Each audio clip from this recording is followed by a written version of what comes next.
Hello everyone, we will learn how to replace all words in Excel. So let's start. This is my Excel and here you can see I have a data. In this data, in status column, I'm going to replace the pending word. So let's start how it's done. Simply select the entire column and press the Control F and here you can see the Find and Replace dialog box is open.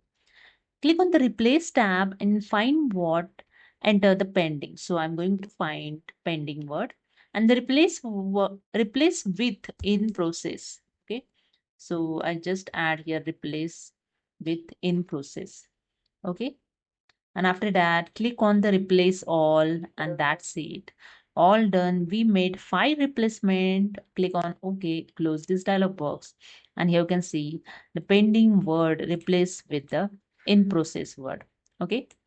Same as you can do in other column also. So hope you understood. If you like this video, please subscribe. Thank you so much.